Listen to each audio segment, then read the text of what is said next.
Bienvenidos amigos a otra edición de Cámara del Crimen. Nos acompaña, como es habitual todos los sábados, mi amigo, mi querido Mike Paradiso, Miguel Paradiso, para mostrarnos con su talento una escena de un tema que vamos a tratar hoy, que va a ser algo que tenga que ver con, se lo voy a adelantar, con la historia del sillón. Va a tener que ver el dibujo de Mike. Bueno, pero como siempre, vayamos...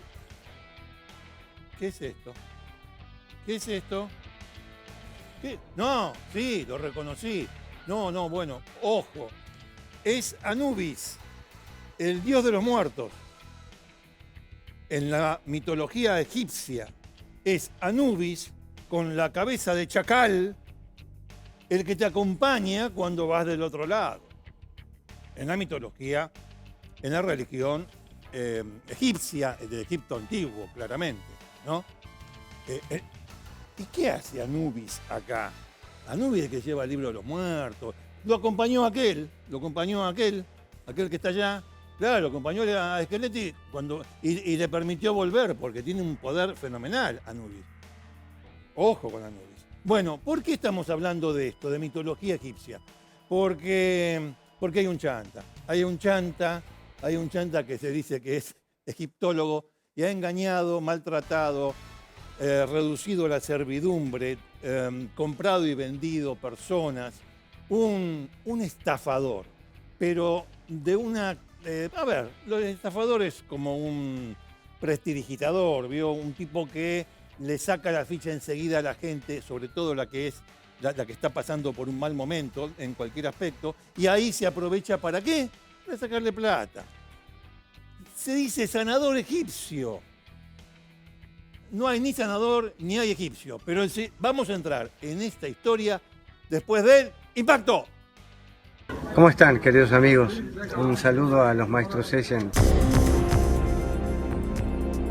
Estamos en Egipto, estamos en el templo de Amón, el mayor templo de Egipto y el mayor templo del mundo dedicado a Dios.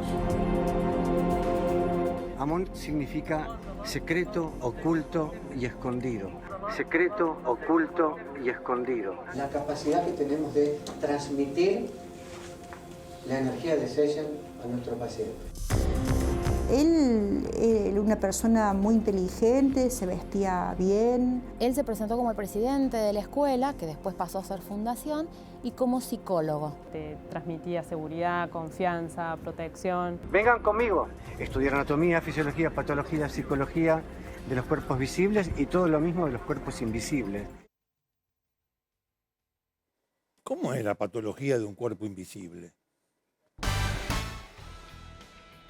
Mirá que ya empezamos. ¿Cómo es la patología de un cuerpo invisible? Yo no sé. Es un chanta. A ver, vamos a empezar por el principio. Es un chanta que ha hecho un montón de plata con el aporte voluntario, pero con un consentimiento que está viciado, que no es válido, de personas que en una etapa de su vida, como les decía antes, estaban pasando por momentos delicados, y se aparece este hombre con la labia del mago, ¿vio? La labia del estafador. Enseguida ubica, conoce lo que está pasando al otro y se aprovecha de eso. ¿De qué manera?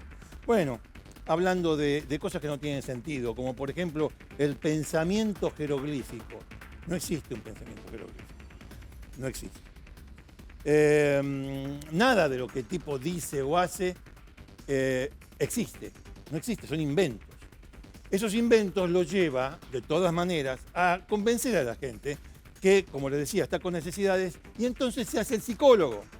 Con lo cual provoca un enorme daño. ¿Por qué? Porque con el asunto de la psicología, bueno, manipula la mente de los demás, la manipula, personas vulnerables, en algún momento de su vida, vulnerables, las manipula, les hace creer cosas que no son.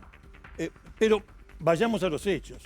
Es un tipo que, con la excusa de curar, de sanar, reduce la servidumbre a sus acólitos.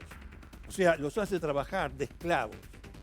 Lo convierte en esclavo, no hace trabajar de esclavo, los convierte en esclavos. Mira acá, es tan chanta este tipo que hasta escribe libros, 18.000 pesos cuesta esto.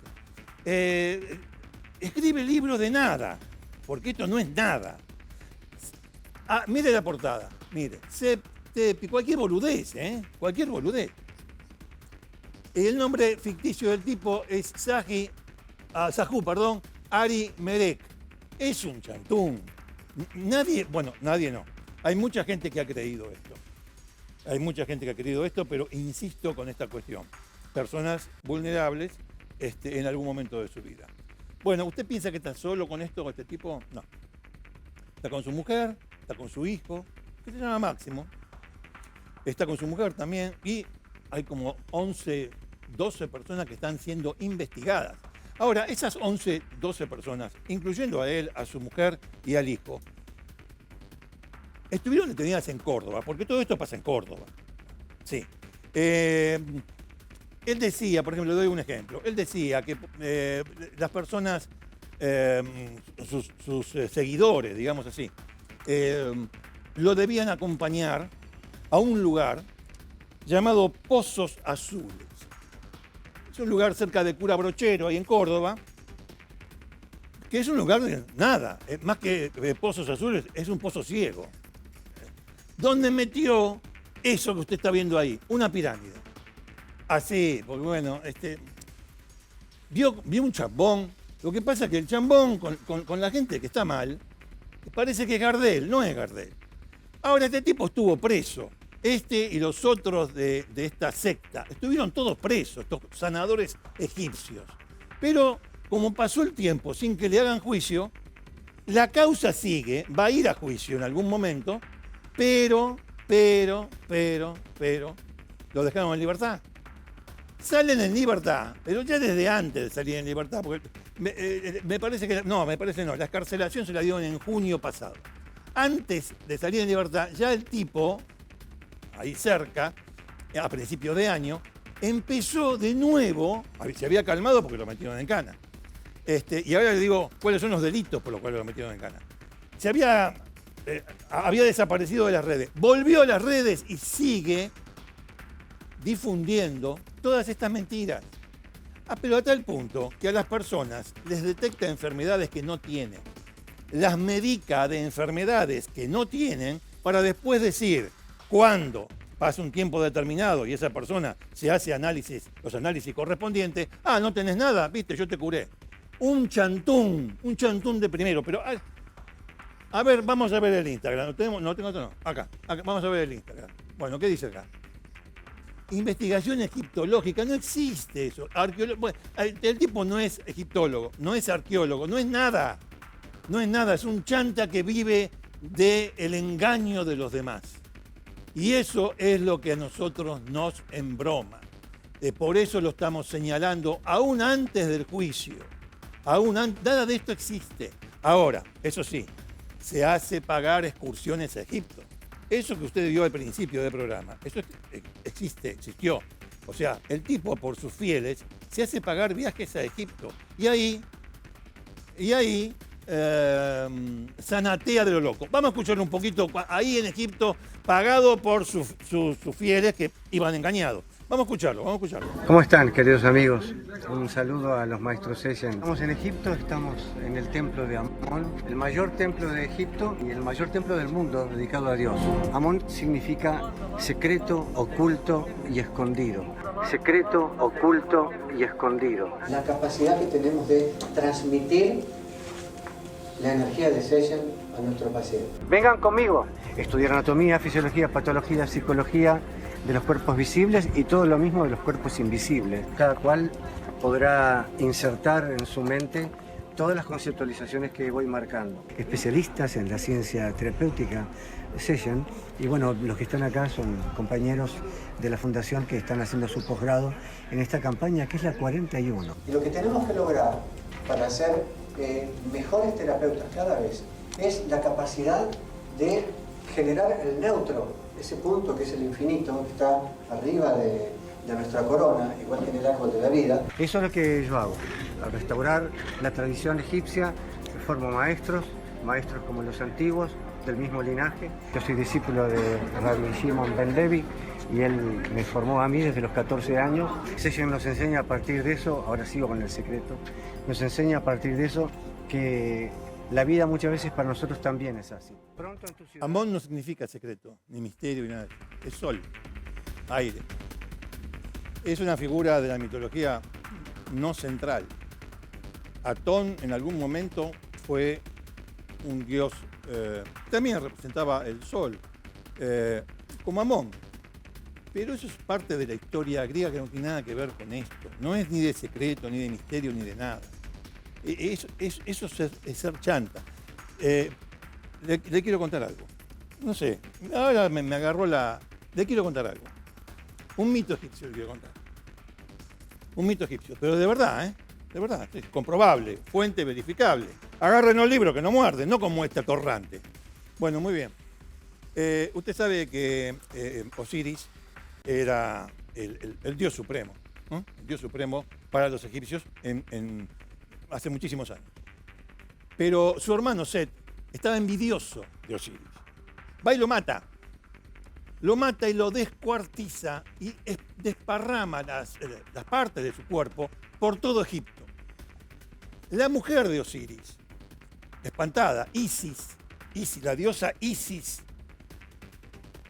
que a la vez era la hermana de Osiris, hermana y esposa, lo va a buscar las partes por todo Egipto, las encuentra, las reúne y resucita a Osiris, que en ese periodo tiene relaciones con ella y ella nace el hijo de la pareja Horus. Esto es, la enseñanza de esto es la muerte, la resurrección, la fertilidad. Esto es una cosa muy seria para que un chanta de cuarta venga a tergiversar todo para sacarle la plata a usted. ¿Me entendió? La religión egipcia, porque no hay filosofía egipcia, la religión egipcia no era una serie de ritos y nada más, era una manera de vivir. Entonces, de aquel entonces, en aquel lugar, en aquella época, no es para que un tarado cualquiera como este, Álvaro Juan Aparicio Díaz, le digo tarado, ¿sabes por qué le digo tarado? Hay mucha gente suelta, juzgando, no, es así. Este tipo engaña y, a ver, a mí no me engaña porque agarré el libro. Cualquiera que agarró el libro alguna vez sabe que este tipo engaña. Bueno, pero además, volviendo. Con toda esta parafernalia, todo este palabrerío que evidentemente a la gente, a mucha gente que, insisto con esto, porque si no, no se da la recepción adecuada para todo el chantaje de este tipo, que está mal, que vive un momento delicado, o momentos delicados, ¿qué hace? Mira, no solamente cometió estafas, hizo los cursos que daba para la elevación espiritual y todas esas tonterías que ya se conocen, era una fortuna.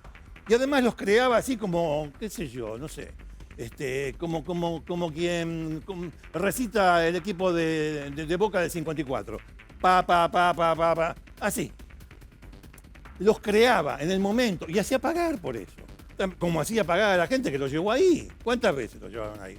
Varias veces, muchas veces. Bueno, pero también violaba. Sí. También abusaba sexualmente. Abuso simple, abuso con acceso carnal. Estamos bien jodidos, Pensamiento jeroglífico. Yo veo lo que anoté acá y la verdad que me da vergüenza decirle. Este caso lo atendió primero un fiscal de Cura Brochero, pero como entre los delitos que este tipo presuntamente cometió, dije presuntamente porque sí, con este tipo me peleó las veces que usted quiera, pero no me quiero pelear legalmente. Para eso está la justicia, yo no tengo nada que ver, que se pelee con la justicia, que él lo procesó. Bueno, entonces, primero un fiscal de Cura Brochero, después el Tribunal Oral Federal número 2 de la ciudad de Córdoba toma esto. ¿Por qué motivo? Bueno, mire, yo tengo una lista inmensa. Trata de personas es un delito federal. La trata de personas con fines de explotación laboral Lo llevaba ahí a sus fieles, sus acólitos, lo llevaba ahí a Pozos Azules, que no hay nada en Pozos Azules. El tipo hizo una pirámide, no hay nada. Entonces, ¿qué les hacía hacer? Primero, no les daba de comer, lo comía una vez cada muerte del obispo. Segundo, los hacía laburar, juntando leña, desmalezando ahí en el costo. Y en una palabra, los sometía al trabajo, ¿sí? ¿Qué más? Ejercicio ilegal de la psicología. Y obviamente, no solo el tipo daba remedios, sino que aconsejaba cuestiones para las cuales no estaba capacitado. Le insisto, no es un solo tipo, no es Álvaro Juan Aparicio Díaz, que ya va a discutir su responsabilidad ante la justicia. Pero esto es esto, o sea, Anubis es Anubis, Osiris es Osiris, Amón no existe, y todas las tonterías que dijo este tipo de pensamiento jeroglífico tampoco. No hay un pensamiento jeroglífico. ¿Qué es eso? Jeroglífico es una manera de escribir que tenían los antiguos egipcios. ¡Punto! Si yo le pregunto quién descifró los jeroglíficos, no lo sabe. Bueno, ahora que lo dije, va y se fija en algún librito. Bueno, mire. Sí. Seguir hablando de estas cosas es casi como entrar en un terreno muy conocido del chanta, estafador, que saca provecho económico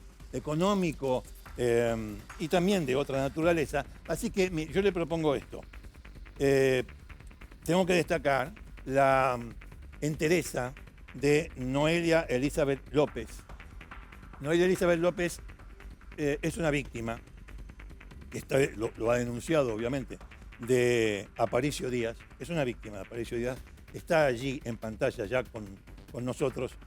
Noelia, yo le agradezco mucho su presencia aquí y lo que decía antes, que tenga la entereza, la valentía de contarnos perdón por el lugar común, pero este calvario que usted vivió con este hombre. ¿Cómo está usted ahora?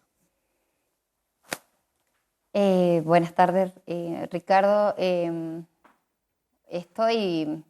Tratamos de estar recuperando la vida porque fue fuerte caer primero en las manos de este psicópata y después también ser víctimas de la justicia. Nos arrebataron de la vida de nuestras familias durante 1 año y 4 meses y bueno, todo lo que implica haber estado detenido, que la causa no es clara, que la justicia hasta el día de hoy no dicta una sentencia. Entonces, sí, tiene usted razón, pasó mucho tiempo, discúlpeme que la interrumpa ahí por este motivo. Quiero que quede claro que nuevamente la Administración de Justicia está papando moscas, no le interesa el caso. Y estamos hablando de la justicia federal, en este caso de la ciudad de Córdoba, porque esto hace mucho que esta gente estaba presa y por el tiempo transcurrido sin que le hagan un juicio, le concedieron la excarcelación o la exhibición de prisión. Pero bueno, vayamos, me parece a mí, ¿no?, que la mejor manera para que el público entienda de qué estamos hablando, aunque bueno, debe tener una idea ya, es lo siguiente. Usted, ¿en qué momento de su vida se acerca a este tipo? ¿Y por intermedio de quién? Empecemos desde el principio. Bueno, yo estaba pasando un momento bastante particular en mi vida. Estuve casada, estaba en un momento de quiebre y bastante vulnerable. Busqué ayuda psicológica tradicional y no conseguí una respuesta que me ayudara. Y empecé a buscar otras terapias alternativas. Y dentro de esa había una chica que enseñaba, que estaba estudiando esta medicina. Y ahí me muestra que Álvaro empezaba a dictar cursos en Córdoba. Y como yo soy profe de historia y Egipto me fascinó desde muy chiquita, entonces me llamó la atención desde ese lugar también. Entonces empecé a estudiarlo. Lo que yo creí que estaba estudiando en ese momento realmente estaba muy vulnerable y ni bien empecé a estudiar, él me recomienda que empiece sus sesiones, como era psicólogo clínico, que empiece las sesiones con él. ¿Se presentó Entonces, como yo psicólogo asistí a clínico clase. también? ¿Se presentó como psicólogo clínico? Se presentó como sí. Se presentó como psicólogo clínico, no solo a mí para que yo fuese a sesión, sino que también lo hacía en cada curso que daba y en los libros que escribió, que se vendían en plataformas que hoy todos accedemos. Sí. Y también figura como licenciado, con posgrados en toda la rama de la psicología. Bueno, yo empiezo también las terapias con él y durante 4 años asistí a clases una vez al mes en la ciudad de Córdoba. Yo vivo en el interior y por esos años también vivía en otros lugares también del interior de Córdoba. Eso durante Pero 4 años. Las clases se dictaban en la ciudad. Eso durante 4 años. Durante Yo le 4 voy a dar años. la voy a ir interrumpiendo. Tenemos un poquito de delay, pero nos vamos a entender perfectamente. ¿Desde qué año hasta qué año? Es una de las preguntas. Y la otra, para que después usted siga, ¿no? Y la otra, Sí. ¿qué costos? ¿Eran caros, eran baratos, eran gratis esos cursos, o cursos o sesiones a las que usted le hacía asistir a este hombre? Entonces, primero, ¿de qué año a qué año? Y si eran costosos esas sesiones. Sí. Yo empecé en 2017. Él ya venía dictando cursos y este tipo de sesiones desde el 2014 aproximadamente. Yo lo conocí en 2017, empecé las sesiones también ahí, una vez a la semana. Y los costos eran altísimos. Para ese momento en el 2017 el valor de la consulta era de 2.500 pesos. No, estoy un poco nerviosa en este momento, no puedo hacer el cálculo matemático de lo que sería hoy. No, está bien. Y en ese momento las sesiones eran de 2.500 pesos y los cursos eran de 5, de 10, de 10.000 pesos, dependiendo la profundidad del tema. Él se hacía, en cada clase se presentaba como psicólogo clínico y como maestro cabalista de grado 33. Era como el máximo de los grados, digamos, que había, de grado 22, perdón, cabalista, y 33 de Sellen, que esto era algo que él inventó. Sellen, Le quiero hacer esta pregunta ahora, mire. Le quiero hacer esta pregunta. En el transcurso de esos años, donde usted iba a esas sesiones tan costosas, ¿usted sintió alguna mejora, diferencia? ¿Qué fue lo que iba cambiando en su vida de la mano de lo que le decía este hombre? Espero haberme explicado. ¿Qué cambió en esos 4 años? Y si el vínculo con este hombre en esos 4 años se hizo o se iba haciendo cada vez más estrecho. Sí, entiendo. En ese momento, como yo estaba pasando un mal momento, me hizo separar del papá de mis hijos, porque bueno, como que la situación se veía cada vez más complicada.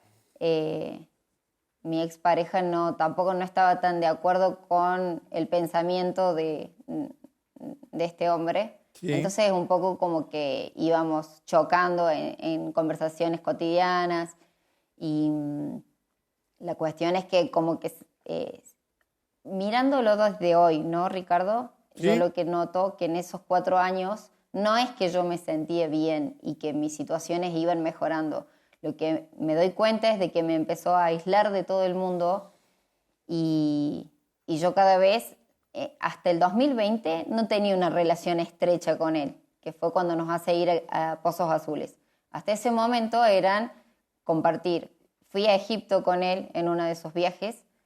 De hecho, fui 4 veces.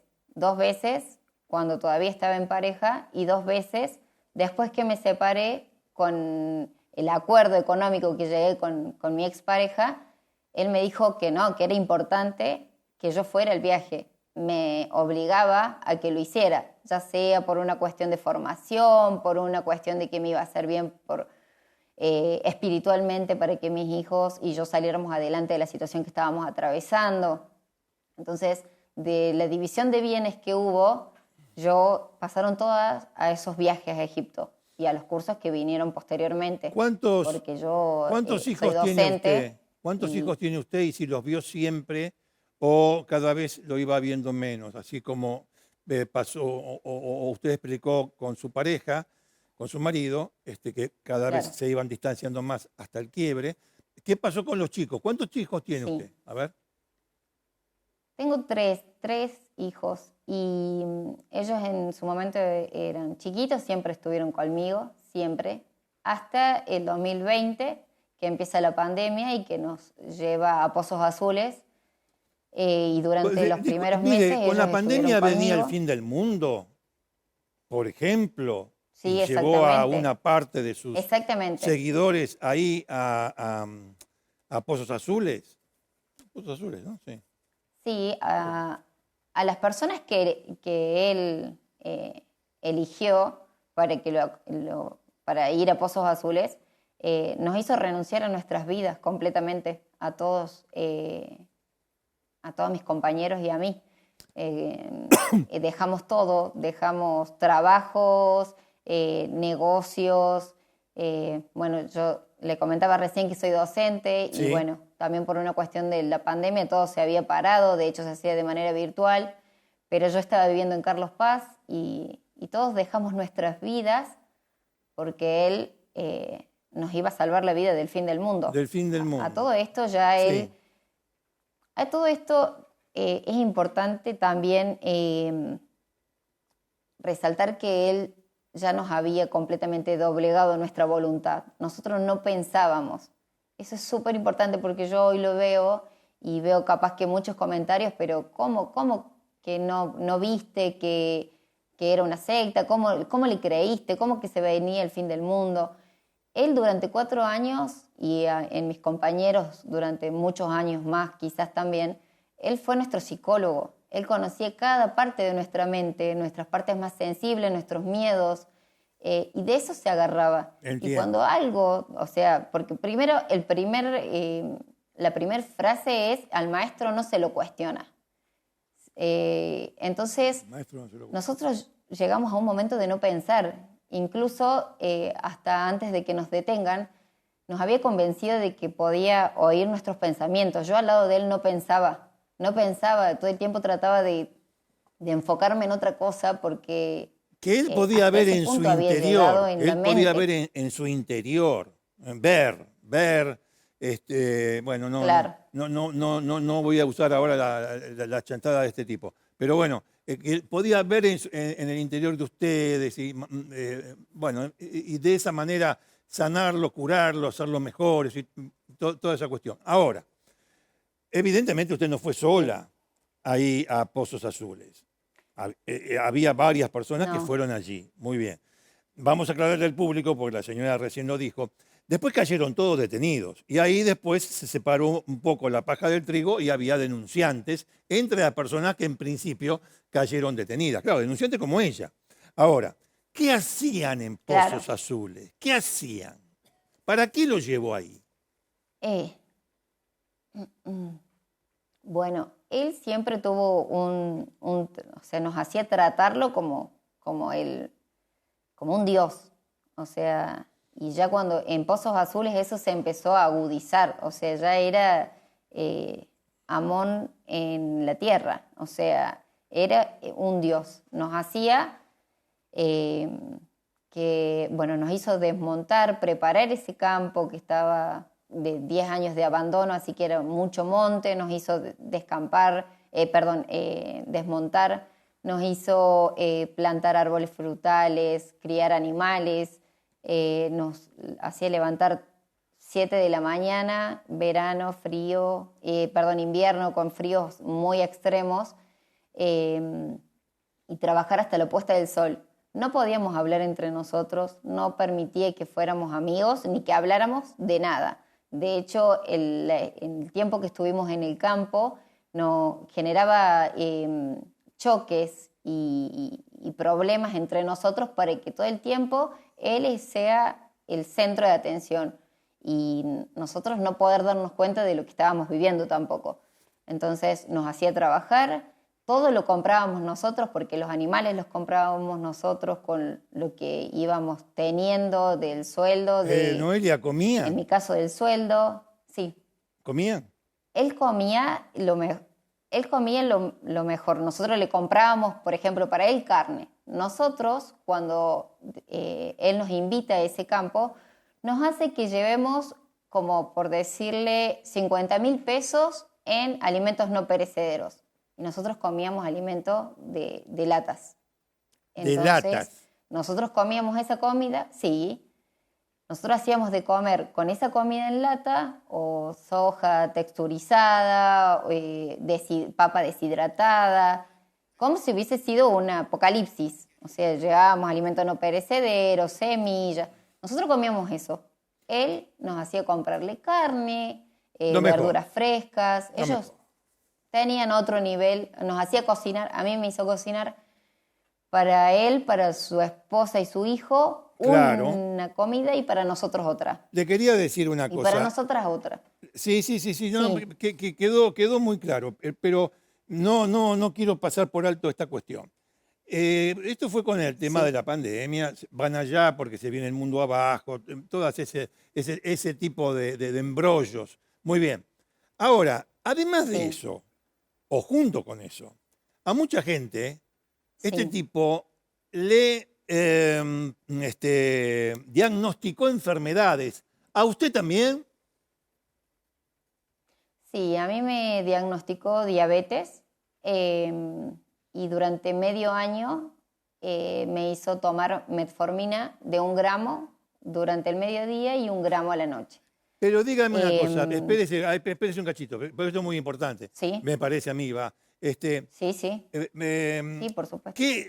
Pero antes de decirle usted tiene diabetes, ¿la mandó a hacer algún estudio con un médico para que le firme la orden para los estudios que deben hacerse para determinar la glucosa y todas esas cuestiones? ¿La mandó de alguien? No. ¿Y cómo sacó el diagnóstico? No, porque dentro de su chantada él era vidente. Y una vez que yo me sentía descompuesta, como él sí tiene diabetes, me hizo hacer un análisis de sangre con el aparatito y me dio alta. Pero me dio alta porque terminaba de comer. Algo que después yo entendí, claro. Cuando fui a un médico real, Sí. que era normal. Señora, Pero usted no tiene él, diabetes. como me había dado alta... No tengo diabetes. tiene Nunca diabetes. tuve diabetes. Claro, nunca tuvo. Cuando yo estuve en Bower, Sí. claro, cuando estuve en Bower, Bower es una estaba...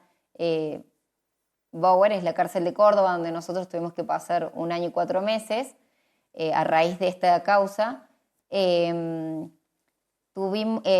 hacen un análisis de sangre y ahí salta que tengo los niveles de glucosa por debajo de lo normal. Era por la medicación que él me había estado dando durante ese periodo de tiempo. Encima le daba medicación que le hacía a hacer un mal. tratamiento. Claro, me empezaron a hacer un tratamiento con hierro porque estaba anémica, tenía todas las defensas bajas. Hizo, entiendo, todo lo entiendo. contrario que mi cuerpo necesitaba. Bueno, ahora dígame una cosa. Él estaba allí con su mujer, usted acaba de decir, es así, con su mujer, con su hijo, yo lo dije al principio, que estaba allí, hijo se llamaba Máximo, que su fundación es la Fundación Académica Sellén o algo así, bueno, que tenía un nombre supuesto, todo eso. Ahora, solamente no, trata de personas con fines de explotación laboral, no es moco de pavo, reducción a la servidumbre, estafas reiteradas, etcétera, etcétera.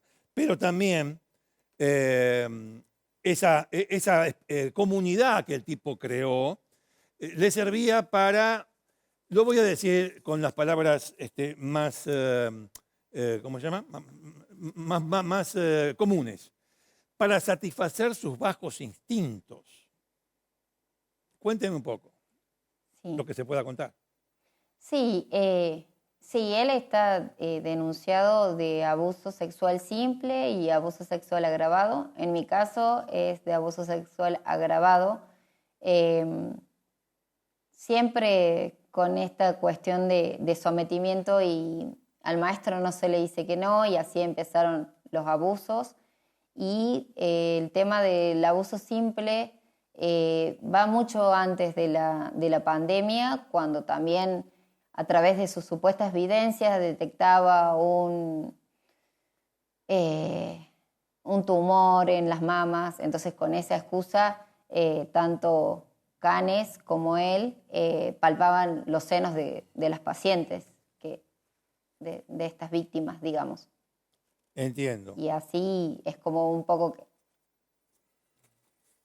Entiendo. poco su estrategia, digamos. Vamos a decir que la mujer de Aparicio Díaz se llama Laura Carolina Canes, con doble N, y que está también procesada en este caso, aunque como pasó tanto tiempo, en libertad. Parece que ahí la justicia está un poquito desorientada en algunas cosas que toman mucho tiempo. Para saber quién es quién, ¿no? Por empezar. Pero este tipo siempre estuvo como autor de, y la mujer y el hijo lo mismo. Sí. Maestros superiores dicen que se decían a sí mismos. Exacto. Bueno, muy bien. Exacto. Y dígame una cosa, ¿cuándo se dio cuenta? Cuando yo me doy cuenta de todo Exacto. de toda esta... me doy cuenta a los 6 meses de que estoy detenida en Bower, cuando yo empiezo a tomar distancia Sí. de ella, porque de hecho, más allá de ser víctima de este ser y de ser víctima de la justicia provincial, cuando a nosotros nos detienen, a mí me ponen en la misma celda que la mujer de él. Y durante unos meses estuve bajo la captación de ella, aparte. Entonces, ¿Tenía las mismas habilidades estafatorias las que su mismas. marido? Las mismas, sí. Entonces era todo el tiempo tratar de someterme, igual que él, con respecto a que estábamos siendo víctimas, que el maestro no le podían estar haciendo esto. Un poco te llevaba también a que sintieras culpa a ella de toda la situación que estaba atravesando él. Entonces, esa era como su herramienta, digamos, su estrategia. Y La revelación bueno, de que todo era... fui... la revelación de que todo era una farsa, falso y demás, se debió a la distancia que usted tomó dentro de la cárcel de los acusados, se debió a conversaciones que tuvo con gente de fuera de ese círculo de secta. ¿Cómo fue? Insisto con esto porque, bueno, me parece que no quedó del todo claro. Sí, exactamente. Es cuando yo tomo distancia de ellos y me empiezo a estar más en contacto con mi familia, con mis amigos, que en cuanto esto empezó a pasar, todos se acercaron y estuvieron conteniéndome y ayudándome en un momento de pandemia, entonces era más que nada por teléfono. Claro. Yo empecé a tomar distancia y ahí fue cuando yo terminé de entender. Pero entender la gravedad de todo lo que vivimos, las 9 víctimas, fue después de la excarcelación, después de un arduo trabajo psicológico, porque no fue solamente este hombre, sino también la justicia provincial, al no diferenciar víctima de victimario en el primer momento, porque cuando la provincia nos detiene es por asociación ilícita, estafas reiteradas y ejercicio ilegal de la profesión de psicología.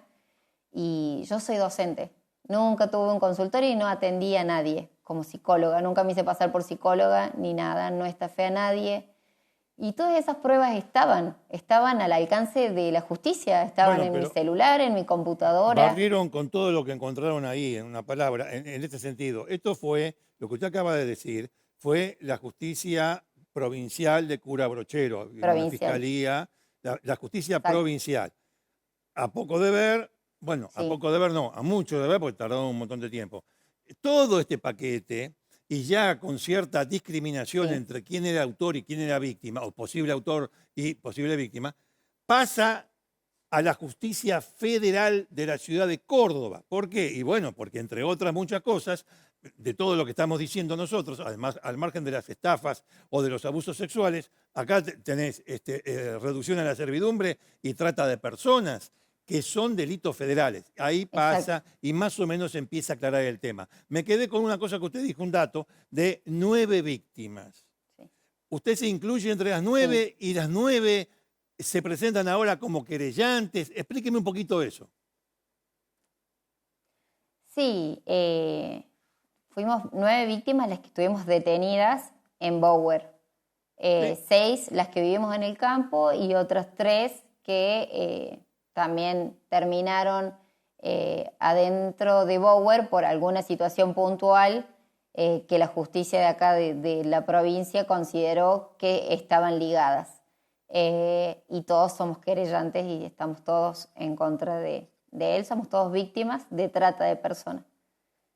Especialmente las que vivimos en el campo en 2020, que somos 6, esas serían como las víctimas de trata, ¿no? Del delito de trata, Bueno, claro. de reducción a la servidumbre. Ahí hay Exacto. como también un hilo en el que hay que dividir un poco, pero somos 9 víctimas en total, porque de hecho, perdón Ricardo, No, adelante. la escuela de este hombre tenía 150, si mal no recuerdo, alumnos. O sea, Mucho. son muchas víctimas de estafas. Ahora, las que somos víctimas de trata de personas, de reducción a la servidumbre, de abusos sexuales, somos 6 querellantes que estamos en este momento esperando la fecha de juicio. Bien. Bueno, Noelia, la verdad que lamento mucho esta historia, la historia que le tocó vivir, la historia de la cual evidentemente usted aparece como víctima. Le agradezco mucho también que nos haya concedido estos minutos a nosotros para contar su experiencia, su trágica o su negra experiencia con este hombre. Y esperemos ¿qué podemos esperar? Que esto se haga pronto, el juicio se haga pronto, se haga rápido, porque si hay un motivo por el cual estamos relatando este caso en Cámara del Crimen, además de su valiosísimo aporte, es porque este hombre se está promocionando de nuevo en las redes sociales, en Exacto. Instagram, no sé. Se está promocionando de nuevo como si nada hubiese ocurrido, con la posibilidad de que Sí. se produzcan nuevas víctimas. Entonces, esa es también la razón que nos impulsa a tocar este tema aquí en el programa.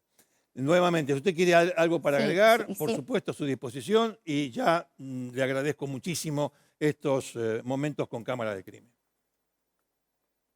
Bueno, sí, Ricardo, si me permite, hay algo que quiero resaltar, que es que cuando una persona está débil, busca ayuda. Y Álvaro Aparicio, él tenía su escuela, su sede, su consultorio, estaba en el centro de Nueva Córdoba con una habilitación municipal. O sea, yo pienso que es importante, más allá de que poder resaltar que cualquier persona que esté débil hoy puede ser víctima, y es muy importante que una persona tan peligrosa psicológicamente esté en el lugar que tiene que estar. Eso es súper importante, poderle transmitir a la gente Sí. que es una persona peligrosa, y que está esperando un juicio por delitos gravísimos. Y Pero que Noelia, todos si lo estaba podemos... volviendo a hacer, lo estaba promocionando de nuevo como si nada hubiese pasado con todo lo que pasó, sí, Exacto. bueno, hay que tener mucho cuidado. Se nos va el tiempo. Me parece que la advertencia quedó bien clara. Noelia, bueno, seguiremos este Buenísimo. caso, obviamente, como hacemos con todos los que presentamos. Y nuevamente, muchas gracias. Gracias a ustedes. Bueno, ¿qué quiere que le diga? Es lo que usted escuchó, es lo que usted vio, la falsificación de una cultura, la falsificación. A mí me jode mucho eso, porque me jode mucho. Es como un mal profesor, pero este no es un mal profesor, este es un presunto estafador y presunto otras muchas cosas que usted ya escuchó aquí en este relato. Bueno, vamos a dejarlo por ahora ahí, por el momento ahí, porque este juicio se tiene que hacer. 2 palabras para la justicia de Córdoba. Bueno, la justicia de Córdoba con la justicia de otros lados, si esto hubiese dado en cualquier otra provincia, es muy posible que hubiese pasado lo mismo. ¿Quién es quién? Este tipo, no, bueno, pero escuchame, vos sabés que no, lo estudia mi hijo en el colegio. No, cualquier boludez en la justicia de Córdoba.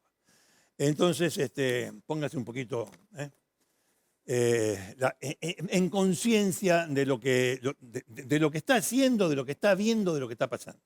Bueno, lo dejamos en ese punto por ahora. Vamos a pasar a otro tema que tiene que ver con una mujer. Julieta Silva. Julieta Silva. ¿La ubica? Espere. Mató a su novio. Ahora le pegó a su marido. Tiene problemas esa chica. Me parece a mí, va. Barrida.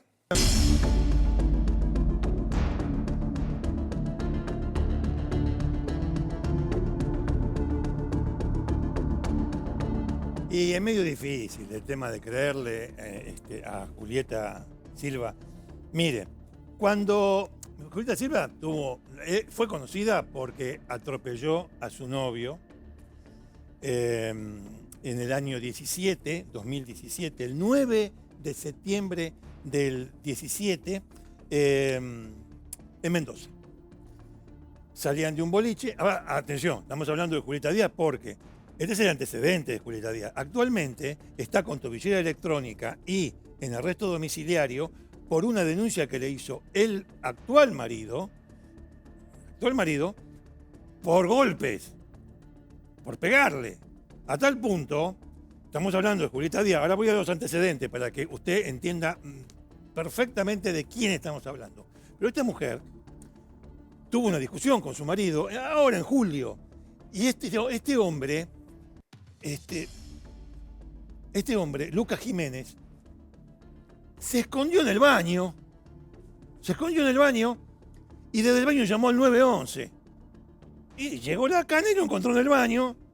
Y claro, a ver, según algunos testigos, eso se verá en la investigación correspondiente que se está desarrollando ahora, ¿no? Este hombre se lo había visto a este hombre con los ojos con moretones, ojos con compota, póngale, algunos arañazos. Y él dijo, no, me pega. Parece que hay otras personas que dicen, sí, le pega. Bueno, entonces, Julieta Silva, ahora acusada, imputada por lesiones leves, pero lesiones al fin, con este antecedente que yo le voy a decir, ella mató al novio en el 17 y ahora le pega al marido. Pero vayamos al principio, vayamos al 9 del 9 del 17 en Mendoza. Estaba con su novio, Genaro Fortunato, muchacho, jugaba rugby y todo eso, ¿no? Entonces, bueno, un pibe bien puesto, toda la mano, y estaban de novio.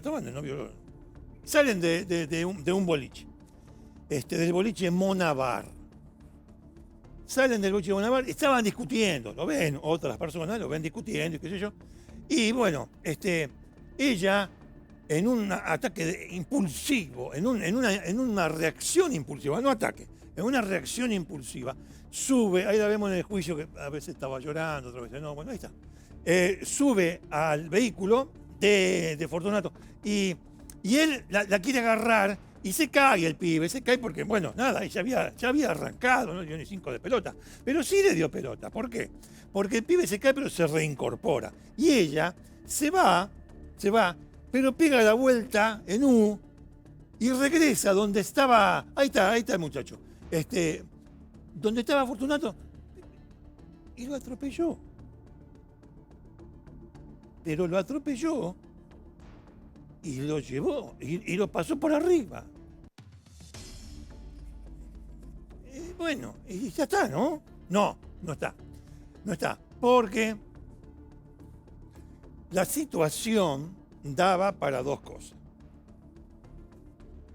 O pensamos como antes, es decir, acá hubo un homicidio, porque el hecho de la vuelta en U, la cosa tampoco puede estar caliente, no caliente, no, pero vamos al hecho, vamos al hecho. Pega la vuelta en U y va el pibe y ¡plum! Lo pasa por arriba.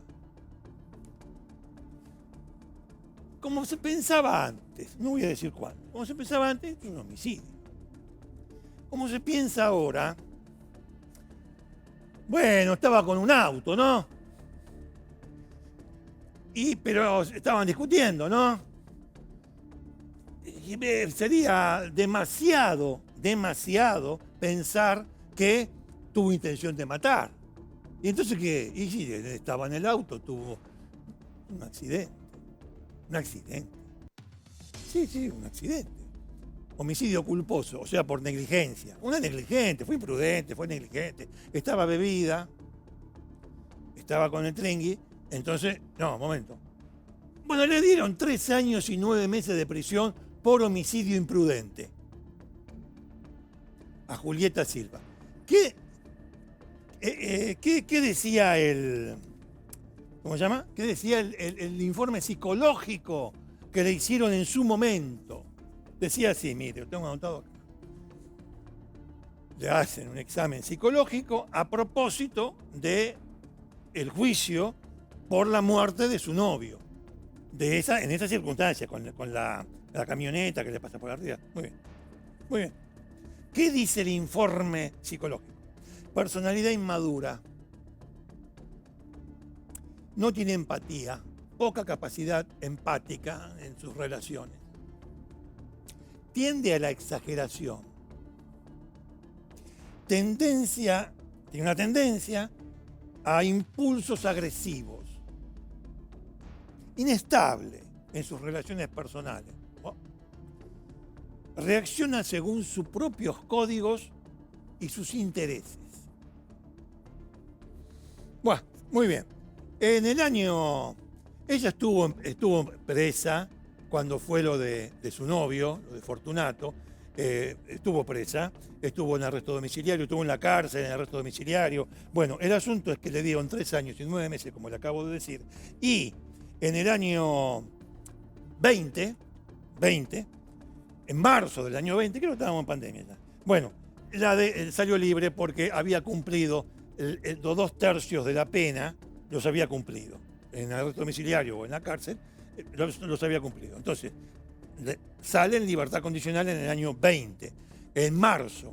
En diciembre del 22 se casó. En diciembre del 22 se casó, ¿con quién? Con este señor, Lucas Jiménez, que es el que ahora, Lucas Jiménez es el que ahora le hace la denuncia de hecho, por violencia. Ahora, el tipo llama a la policía, ¿no? El nuevo novio no, porque el señor se casaron. El marido, Lucas. El tipo llama a la policía, el tipo en principio tendría signos de agresión, toda la mano. ¿Ella qué hace? Ella está presa, pero está presa en arresto domiciliario. Bueno, muy bien. ¿Qué hace? También le mete una denuncia por violencia de género y ya embarraron todo. Pero bueno, lo concreto es eso. Tal vez tenga razón el informe psicológico de aquel primer juicio, tal vez no, qué sé yo, pero llama mucho la atención, Julieta, que, a ver, del lío fenomenal, de matar porque en definitiva, imprudencia, ella lo mató a Fortunato, ¿sí o no? Sí, lo mató. Bueno, de matar al novio en una discusión, vaya a saber, acá también, ahora pasa a tener otra discusión y, según el marido, golpearlo. Okay. Bueno, ese es el caso de Julieta Silva, que viene a cuento Porque ahora la detuvieron por esto de las lesiones al marido. Y de paso nosotros tenemos que contar quién es Julieta Silva porque, bueno, no todos se van a acordar. Bueno, un poquito de agua. Un poquito de agua. Yo estoy esperando. Ah, bien. Bien. Lo tengo atrás a Anubis. Ahí lo tengo a Anubis, ahí está. Ya. Quédate tranquilo vos, que acá está todo bien, ¿eh? Quédate tranquilo. Bueno, vamos a la historia del sillón. ¿Volvió Omar? ¿Volvió Omar? ¿Cómo va? ¡Sac! Hola, Omar. Es él. Sí. Bueno, está todo bien, ¿no? Escúchame, te vi un poquito gordito. Te vi un poco gordo, no sé qué está pasando ahí en lo de Barassi, no sé. Yo lo nombro a cada rato, el gordo no me nombra nunca, pero no importa, eso, escúchame el nombre. Bueno, está bien, no, yo sé todo de vos, así que hacé tu vida. Yo voy a contar esto. Bueno, señores, vamos a contar una historia en el sillón, junto con los libros de Hammurabi, nueva colección, que es una historia, la historia del Zodíaco, del asesino del Zodíaco. Sí, sí, sí, sí, la historia que se ha hecho película, es un caso criminal clásico, podemos decir, no por su antigüedad, pero sí por su misterio. Porque yo le pregunto a usted, ¿quién es el Zodíaco? ¿Ah? ¿Vos? Bueno, empecemos. 20 de diciembre del año 1968. A ver qué pusieron acá, el asesino del Zodíaco, muy bien. Ahora después vamos a explicar todo eso. Bueno, escuchen. 20 de diciembre del año 68, en California, cerca de la ciudad de Vallejo. Usted sabe que en California el 90% de las ciudades tienen nombre español porque estaban los españoles antes que vinieran estos yanquis que no entienden nada. Bueno, dos jovencitos. Él, David, 17 años, ella, una chica muy linda, Betty Lou, ¿vio? Betty Lou, tenía 16. Y era su primera cita. Año 68 era su primera cita. ¿Qué hacen los pibes? Y David le promete a los padres de Betty Lou, no, vamos a dar una vuelta y qué sé yo, a las 8:30 de la noche era, más o menos. Pero como mucho, a las 11 estamos acá. A las 11 vuelve la nena. Bueno, fantástico. 17 y 16 años, ¿eh? Dos pibes. La primera vez que salía, la primera cita, ahí está, mire, ahí está David Faraday y Betty Lou Jensen. Ahí están. Bien, bien. No, ¿cómo es? El peinado de la época, ¿no? Ahí está. No, allá. El peinado de la época. Así, media frente. Pero se usaba en aquel entonces, se usaba. Era un pibe de 17 años, loco. Bueno, muy bien. No, lo que pasa es que en el control están descontrolados. Bueno, y eran más o menos las 11 de la noche.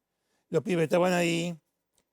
Y cuando ven que, es decir, estaban en un lugar que sería una especie de Villa Cariño, ¿sí? Ahí cerca en una especie de Villa Cariño. Y estaban ahí y se vino un auto, otro auto. Y dice, bueno, no nada del otro mundo. Se le pone al lado. O sea, se le pone al lado del lado de Betty, porque David ya había hecho todo lo que tenía que hacer. Es decir, no había hecho nada, pero toda la previa había hecho. Había apagado las luces, había tirado los asientos para atrás, estaba listo. Cuando viene este otro auto, se le pone al lado, ya era muy noche, ¿no? Y resulta ser que baja la ventanilla, el conductor del auto, y le dice, bájense. Betty, que estaba del lado del acompañante, no se sabe, pero dice, ¿a cuento de qué? ¿Estás loco vos? ¿Quién sos? El tipo en ese momento, como vio que los pibes eran remisos a bajarse, y ¿qué se va a bajar de un auto? Viene otro, te dice baja del auto. Le muestra un revólver. Entonces, le muestra el revólver y se baja. Pero va hacia la parte de atrás del auto de los pibes para llegar hasta donde estaba el conductor, o sea, David. En ese momento que el tipo pega la vuelta, Betty Lou sale y empieza a correr como loca. Empieza a correr como loca. Revólver a la noche ahí, descampado, no había nadie que toque el otro. No. Justamente ese día, 20 de diciembre del 68, no estaba lleno Villa Cariño, no había nadie, prácticamente. Bueno, y empieza a correr. Y David, que estaba en el lado del conductor, intenta hacer lo mismo, o sea, intenta salir del auto cuando hace así, ¡pa! Y le meten el caño del revólver detrás de la oreja.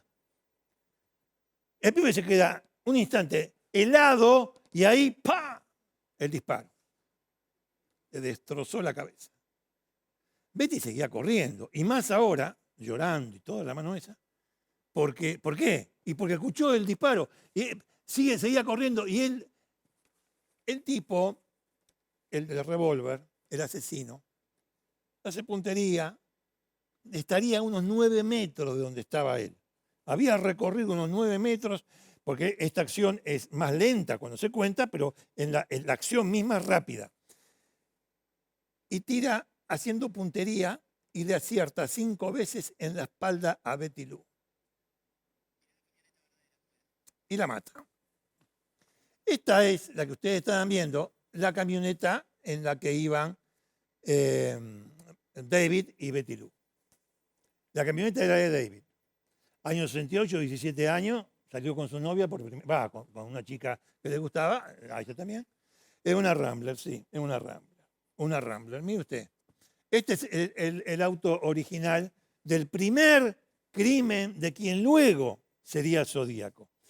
Porque en ese momento no se sabía quién era. Solamente que había disparado con un arma, con proyectiles calibre 22.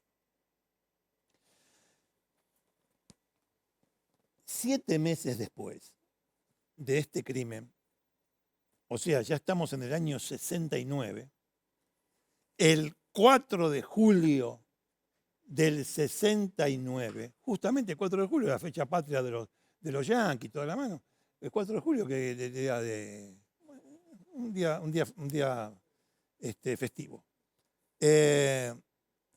Una chica, Darlene Ferring, tenía 22 años, pero ella estaba casada, Daniele. Estaba casada. Y entonces le metía los cuernos al marido. Le metía los cuernos y el 4 de julio, mientras el marido iba a las casas de algunos amigos para después terminar el día en su propia casa, ella salió con Michael. Y también, cerca de la localidad de Vallejo, la chica, Michael tenía 21 años, ella tenía 22, toda gente joven, muy, muy joven. Bueno, iba manejando, qué sé yo, por la carretera, cuando detrás se le pone otro auto, y le empieza a hacer luces y le pone las luces altas, los enceguece. Ella, esta chica, Darlene, dije de Daniel, no, Darlene Ferring. Bueno, Darlene. Se pone nerviosa, le dice a Michael, ¿qué hacemos? ¿Qué no hacemos? Y se va, no puede sacar el pie del acelerador de los nervios que tenía, se le va un poco el auto, se le va del todo el auto, y choca contra un árbol. El de atrás, el que venía atrás persiguiéndolo, para. Y se acerca esta vez tenía una Luger 9 milímetros, una pistola Luger 9 milímetros. Les metió 9 tiros en total, entre los dos. 9 tiros. Ya no de 22, ¿eh? Y resulta que después el tipo hace algo curioso. Entre Darlene y Michael, la segunda pareja que el asesino ataca, Michael sobrevive y da una descripción del tipo. Atenti con esto. da una descripción del tipo. Ya se la cuento. Porque el asesino hace algo muy curioso. Llama a la casa de Darlene, tenía el número. Llama a la casa de Darlene, ya estaba su marido con unos amigotes ahí tomando cerveza y qué sé yo. Y lo que hace es jadear. Jadeó. Nada más. El marido dice, este debe ser un degenerado, pum, cuelga. A ver, ahí están, mire, ahí están. Michael y Darlene. Darlene estaba de trampa, pero bueno, más allá de eso, el tema es que la mataron a tiro y a Michael también le acertaron 4 tiros, pero sobrevivió. Espere que ya le doy la descripción que dio Michael como pudo, porque la cara, más o menos. El asesino, después de jadear en el teléfono, llamando a la casa de Darlene, se va a un público y llama a la cana. Llama a la cana de Vallejo y le dice, otro 2 más, en tal lugar, de la mano, usé una Luger 9 milímetros, yo soy el del año pasado. Quería fama. O sea, estos 2 son de ahora, los hice yo. Pero también yo hice las muertes del año 68. Dios mío. La muerte de Daniel y de Betty Lou. Bueno, y la policía toma nota, pero nada más. ¿Qué va a hacer? Es un tipo que había hecho, evidentemente, al llamar a la casa de Darlene, había hecho inteligencia previa, ¿no? Se había informado. Raro. Primero con una 22, después con una 9 milímetros. Che, ¿qué dijo Michael? No, Michael. Tenía un cagazo, Michael. No, quedó mal. Mucho tratamiento psicológico. Imagínate, en el auto con tu chica de trampa, viene un tipo de atrás, te hace chocar y después te tira 9 tiros en total. Bueno, el día ese, llama a la policía, le cuenta todo a la policía, como les decía antes, y digamos que desaparece por unas semanas, el asesino. Desaparece por una semana. Tenía en su haber 2 ataques, 3 muertes, 1 herido. ¿Sí? Bueno. Manda, un mes después aproximadamente, manda 3 cartas a 3 diarios distintos de California. El Examiner, el Chronicle y un diario local de Vallejo, el Vallejo Herald. Bueno, manda 3 cartas idénticas. Y en las 3 decía lo mismo. Publiquen estas cartas simultáneamente, no hay primicia para nadie. Las publican simultáneamente porque de lo contrario, las publican simultáneamente, de lo contrario voy a matar a 12 personas. Los tipos de los diarios, claro, los periodistas, ¿qué hacen? Le dicen a la cana, escúchame, ¿qué hacemos? Es una locura esto. Pero encima, bueno, ¿qué dice la carta? La carta era un jeroglífico. Estaba escrita, acá está, la vez diré, estaba escrita con símbolos griegos, con símbolos meteorológicos, con símbolos astrológicos, con código Morse. Tenía de todo, no se entendía nada. Y estaba firmada con un círculo y una cruz. Acá está. Un círculo y una cruz. El tipo, en la carta que manda acompañando esta, o en el encabezado, que estaba legible, era en inglés, no esto, dice así, publíquenla los 3 diarios a la vez. Además, si la sacan, si lo descifran, me van a tener. Claro, la cana se vuelve loca, los diarios se vuelven locos, todo el mundo lo publicaron a la vez, el mismo día, a la vez lo publicaron los 3. Y le dicen a la policía, bueno, no, dicen que no publicaron aquella vez, estamos en el año 69, después del ataque de la segunda pareja. Dicen que que no dejó la policía que se publique entera, después se conocería entera, hasta la firma, ¿no? Bueno, le dicen a los diarios, porque ahí todo en el año 60 y pico, todo se manejaba con los diarios. Olvídate. Bueno, los diarios, ¿no?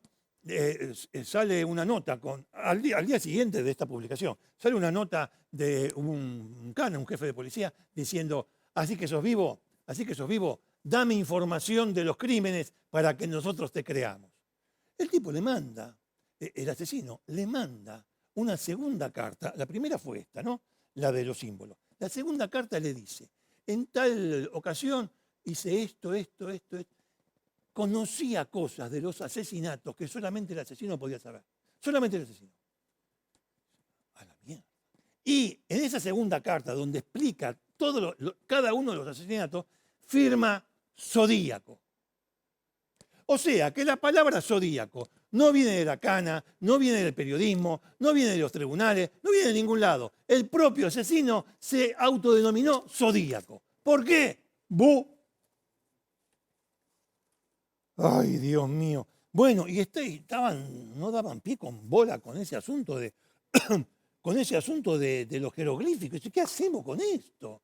Esto es un desastre. Bueno, un profesor de historia, esto únicamente en Yanquilandia, un profesor de historia y economía, que llamado Harden, Donald Jean Harden, estaba, después de la publicación de todo esto, ¿no? Estaba 15 días después, un domingo, boludeando en su casa a la mañana, muy aburrido. Mañana de un domingo, Miguel. ¿Qué carajo hace? Bueno, estaba en la casa con su esposa Betty, también se llamaba Betty Harden. Bueno, estaban los dos ahí boludeando y el tipo se le ocurre una cosa, para perder el tiempo, ¿vio? Que se levantan temprano al pedalín, nada. Bueno, agarra el diario, donde estaba la carta, y dice, a ver si la saco. Se va a buscar un libro de criptografía. Y empieza. Che, la puta madre. Entonces interesa a la mujer. Y dice, vieja, mirá, vos que sos buena con estas cosas, que siempre le sacás la ficha a tus amigas, todo eso. Bueno, fíjate acá. Y entonces la mujer, Betty Harden, dice una cosa, le dice al marido, ¿qué tiene que ver esto con el asesino? Usted ya va a ver. Le dice al marido, mirá, un tipo que hace esto, manda carta y toda la mano, ¿no? Debe ser un narcisista. Seguramente, fíjate bien en los símbolos, porque seguramente empieza con yo. El pronombre yo. Y además, como le gusta matar, pues le gusta matar, debe decir en algún lado, me gusta matar, a ver si lo saca. El tipo se creó un sistema, 20 horas tardó, 20 horas, él y la mujer. No morfaron, ya que no entienden nada de comida así. Bueno, y resulta que lo sacó. Descifró esto. Hasta acá, mire. Hasta acá. O sea, la última parte no la sacó. ¿Por qué? Y qué sé yo, pregúntale a Harden, que ya se nos habrá ido. Pero bueno, hasta acá. La firma. Lo sacó y más o menos decía eso. No estaba su nombre. Pero más o menos decía eso, decía que a él le gustaba matar, que lo iba a volver a hacer, que no sacan los vivos, que quería fama, quería que se divulguen sus cosas. Luego, el señor Harden hizo lo siguiente, llamó a uno de los diarios de San Francisco, de California, de San Francisco, digo bien, y le dice, che, yo la saqué la carta. El periodista que lo atendió lo sacó cagando. ¿Qué vas a sacar? Tomátela. El tipo, cochudo nomás, va ahí y le deja el recorte del diario con el descifrado. En el diario, más allá de este periodista que lo atendió por teléfono, en el diario se lo dio a la inteligencia naval, lo que había hecho el tipo. La inteligencia naval, a los 4 días, dice, el método del tipo es bárbaro, es eso, está bien hecho y está bien traducido. ¿Cómo era? Che, ¿no dije yo que Michael, que había sobrevivido a los disparos, lo había descrito? Un tipo alto, corpulento, con cabello castaño claro, a veces anteojos, tal vez anteojos porque el tipo no. Pero esa era la descripción que pudo dar Michael. Un tipo alto, corpulento, de pelo, tez blanca, y de pelo castaño claro, cortado al estilo militar. Esa es la descripción. Bueno, después viene todo esto de la carta, qué sé yo, y al final de cuentas sí, Harden había tenido razón. 27 de septiembre del mismo año, 69. Cecilia y Brian, 22 y 20 años. Cecilia mayor. Hicieron el identikit, ¿ves? Hicieron el identikit del tipo este, en base a la declaración que dio un poquito más gordo, otro menos gordo, con una cicatriz en la frente. Que, bueno, es lo que vio Michael dentro de sus circunstancias. Hay que tener en cuenta que al tipo lo habían baleado. Bueno, acá lo tenemos. Bueno, no, pero estaba diciendo. Y bueno, esto se publicó. Este es Zodíaco. Anda a agarrarlo. Bueno, Cecilia Shepard y Brian Hartnell, 22, 20 años, lo mismo. Salieron con su auto. Mejor dicho, salieron con su auto, pero no andaban dando vuelta con su auto ni fueron a ninguna Villa Cariño. Se fueron a un lugar muy bonito donde la gente suele pasar el día. Hicieron un picnic. Eso fue un picnic, llamaba algo de morfar, algo de beber, nada de alcohol, todo eso. Los pibes. Estaban ahí 27 de septiembre. Atenti, pasado el mediodía, ¿eh? No era de noche. Y era un día donde esas casualidades que se dan, no había mucha gente. Yo diría que, según los informes de los yanquis, del FBI y todo eso, no había gente. Estaban ellos y mucho más lejos había otra pareja. Y así. Bueno, estaban ahí. Cecilia y Brian. Ella ve venir a un tipo caminando. Un tipo alto, corpulento, blanco, de pelo castaño claro, cortado de estilo militar. Venía en la mano con un revólver. Ella lo codea a Brian y le dice, mira eso. Estaba lejos el tipo. El tipo se acerca hacia ellos y se esconde detrás de un árbol. Había árboles, ¿eh? Estaba lejos de ellos, ¿no? Pero de todas maneras lo estaban viendo. Les llamó la atención que venía con un revólver en la mano. Bueno, pero se escondió o se detuvo detrás de un árbol, cosa que ellos no veían lo que estaba haciendo. Cuando sale del árbol, sale con una capucha que le llegaba hasta acá,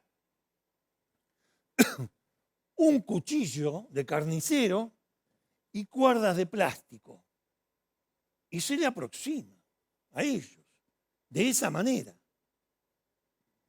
Le tira a Cecilia. ¿Están ahí? Sí, están ahí.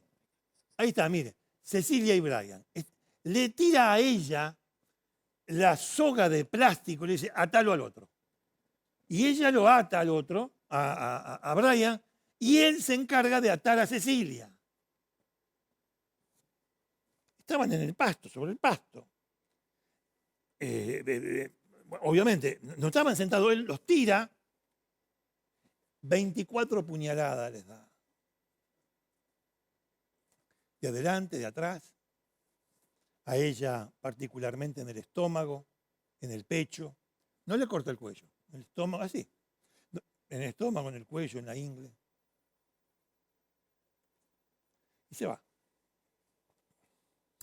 Antes de irse del todo, va hasta el auto de Cecilia, donde habían llegado, la pareja había llegado. Va hasta el auto de Cecilia y en la puerta escribe con el cuchillo, escribe esto. Vallejo, abajo, 20 del 12-68. Abajo, es decir, cuando mató a la primer pareja, a Betty Lou y a David. Abajo, 7 del 4 del 68, cuando mató a Darlene. Y el Michael sobrevivió. Y abajo de eso, por septiembre, 27, ese día, 69. Y abajo de esa última fecha pone 6, la hora 6:30 by knife, con cuchillo. Quería una fama más allá de toda duda razonable. Los policías lo tenían bien claro y los periodistas también, porque había varios periodistas que lo seguían este caso porque no se sabía quién era. Solamente esa firma de Zodíaco. Bueno, llamó a la policía de Vallejo y le contó lo que había hecho. Y le dijo, esta vez fue con cuchillo. Bueno, era evidente cuando llegaron. Le quiero contar. Cecilia murió. Brian sobrevivió, pero con un tremendo, fuertísimo shock emocional, psicológico, que prácticamente no lo hacía testigo hábil, no lo hacía testigo válido más que hábil. Tanto a él como a Michael, que sobrevivieron, les costó muchísimo recuperarse, si es que se recuperaron, no sé. Bueno, un mes después del ataque a cuchillo a la pareja del picnic, iba en la ciudad, en Vallejo mismo. Era octubre también del año 69. El 69 no había terminado, el 69 hizo desastre. Se subió un taxi y al taxista le pegó un tiro. Le pegó un tiro porque le pegó un tiro en la cara. Le sacó la camisa y se iba caminando. Usted sabe cómo. Era al anochecer, sí, es cierto. Pero ustedes saben cómo son los pibes, acá en cualquier parte del mundo. Andan boludeando a cualquier hora por la calle. 3 pibes llamaron, lo vieron al tipo, vieron todo. Lo llamaron a la cana y la cana da la alerta. Ahora, el alerta que dio la policía fue, hombre, los pibes llaman, ¿no? Y dicen, hombre blanco, ropa manchada con sangre, mató a un taxista, un tiro. Bueno, la policía distribuye el radio a todas las patrullas, como se hace. Y había 2 canas en un patrullero que estaban boludeando por ahí cerca del lugar donde había matado al taxista, pero no en el lugar donde había matado al taxista, estaban en la zona. Cuando ven a un tipo alto, cabello castaño claro, cortado tipo militar, robusto, y se le acercan. ¿Qué le dicen los canas? Le dicen, escúcheme, señor, disculpe, ¿usted vio algo raro por acá? El tipo estaba manchado con sangre. Estaba manchado con sangre. Y ¿usted vio algo por acá? No, yo no vi nada. Y los policías le dijeron, bueno, vaya. Estaban buscando a un adulto negro, porque el del 911 que tomó la denuncia de los 3 pibes se equivocó y en lugar de poner adulto blanco, puso adulto negro. El radio que salió para los canas era adulto negro, el tipo era blanco.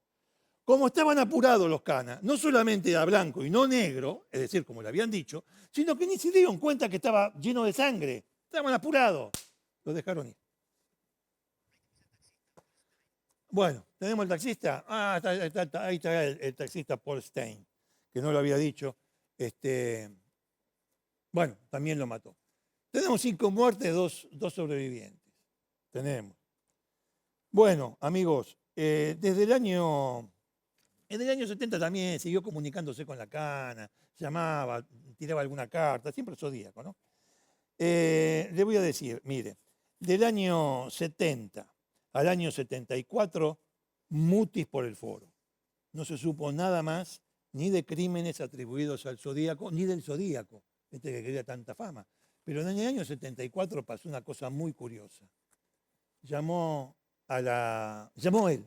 por teléfono a la policía. No, perdón, miento. Llamó por teléfono a un diario, al San Francisco Crónica de San Francisco, y les dijo esto. Che, muy bueno El Exorcista, la película. ¡Ah, qué gran actuación!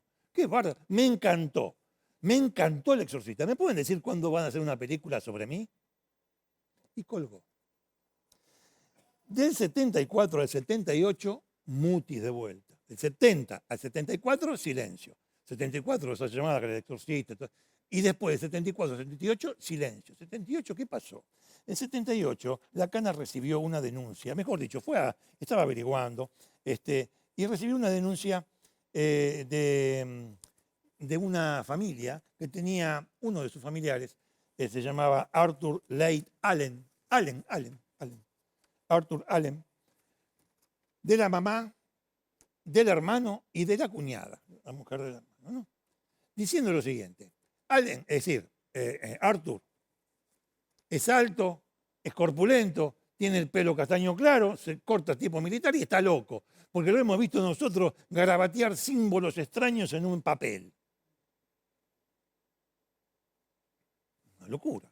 Entonces la Cana, ¿qué hace? 78. Va a buscarlo a este tipo. Vivía en una casa rodante.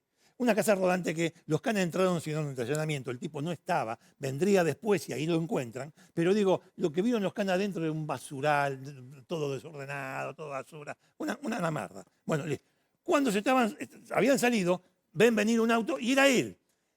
Le vieron a Allen, le vieron un anillo con un sello que tenía una Z. Un reloj marca Zodíaco. Y el mismo reloj tenía un símbolo, el símbolo de la marca Zodíaco, que era un redondel con una cruz. Lo interrogaron hasta cansarse. No le sacaron nada. Allen, el principal sospechoso. Ahí lo tienen. Estuvo preso, salió. Nunca le pudieron probar nada. Todo era, según los yanquis, prueba circunstancial. Allen, el principal sospechoso de ser Zodíaco, murió en 1992. Los crímenes quedaron impunes. Bueno, vamos a ver, Miguelito. Apagamos acá, pará. Apagamos acá. Apagamos. Ahí está, muy bien, Omar. Fantástico, las luces. Qué historia increíble. ¿Viste lo que es esto? Es impresionante. No se puede creer. Sí. En Yanquilandia. Este fue el primero. Este fue el primero. No, mirá lo que hizo este hombre. No me vuelvo loco. Mirá lo que hizo. Mirá, subir, sacase grave. Miralo entero, loco. Mirá. Paradise. Acá dice, no, del otro lado. Ahí dice Paradise. La Rambler. Es espectacular. Es espectacular la Rambler del primer asesinato, cuando les tira a mansalva a David y Betty Lou. Mirá, Betty Lou. Claro. Mirá, no tengo palabras. Miguelito. Gracias, Lo más grande que hay. Lo más grande que hay. Muy amable, che. ¿Cuándo vamos a comer? Cuando vos digas. Claro, dale. Sí, para un momento. Te estoy hablando con él, vamos a ir a comer. A vos no te invito. Vamos a un corte y volvemos.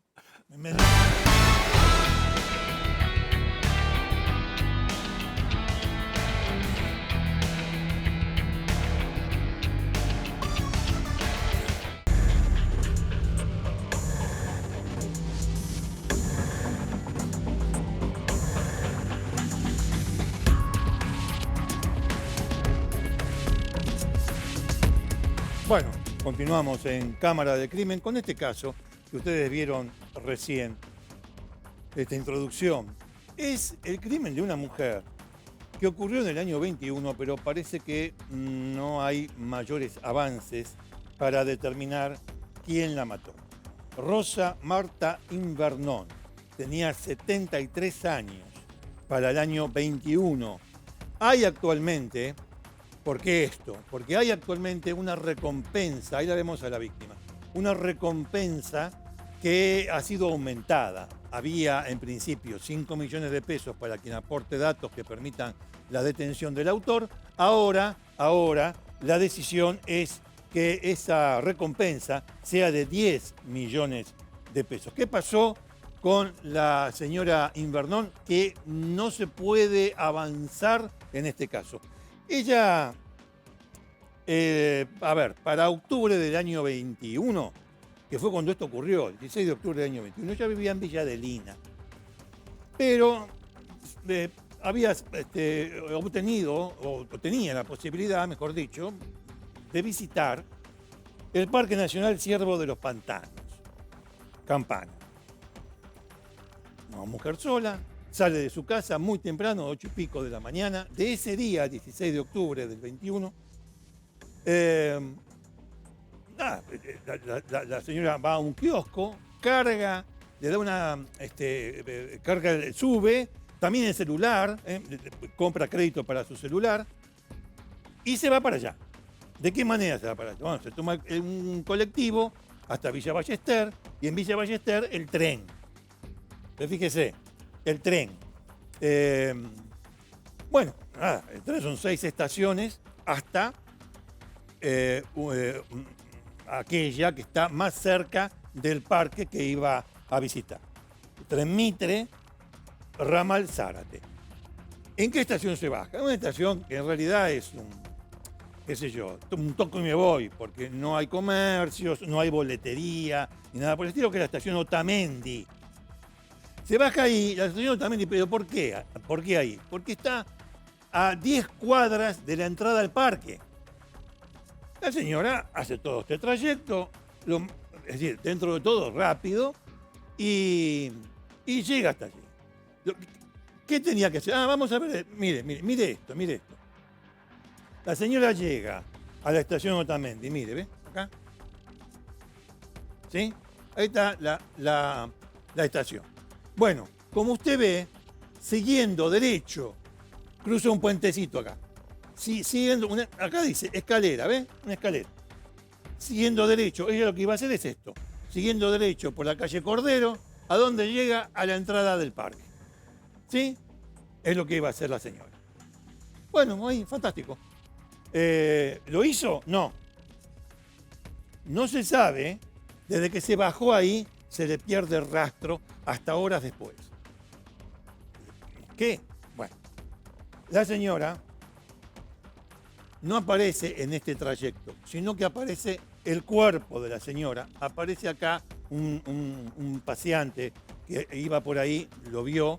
Atención, esto es hay matorrales, hay árboles, acá no hay nada. Y quiero decir, no hay comercio, no hay nada.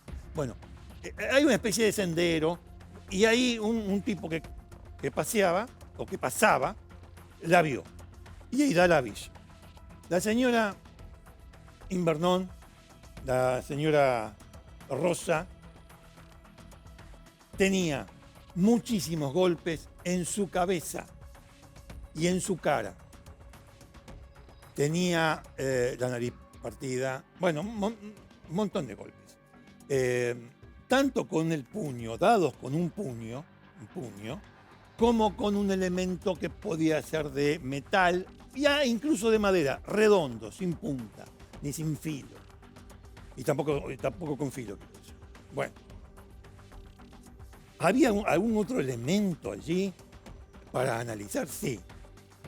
El elemento que había era que tenía los pantalones bajos. Le habían quitado los pantalones, llevaba pantalones. Le habían quitado los pantalones. Y su ropa interior apareció a 300 metros de distancia del cuerpo. Es decir, a la señora la matan a golpes y después esas circunstancias hacen pensar en un intento de. ¿Por qué digo intento de? Porque la autopsia no marca, no dice, no indica que hubo abuso sexual. No. En un momento se habló de gerontofilia, y bueno, pero usted sabe que cuando estas cosas no van ni para atrás ni para adelante, se tira cualquier cosa, se tira todo, y no está bien. Bueno, en definitiva, esos son los hechos. No hay más. Uno no puede especular. Atenti con esto. Porque es un caso que no está resuelto.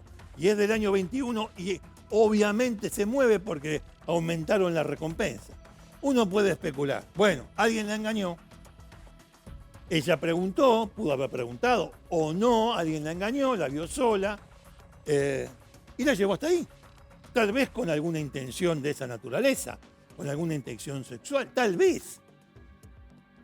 Bueno, más allá de la explicación que se le pudiera dar, lo que da a entender, sobre todo el mapa, es que ella de acá, de la estación, al lugar donde aparece, y por su cuenta no fue. Si el puente para seguir por la escalera, mejor dicho, para seguir por la calle Cordero estaba acá. ¿Dónde estaba? Enfrente de la estación.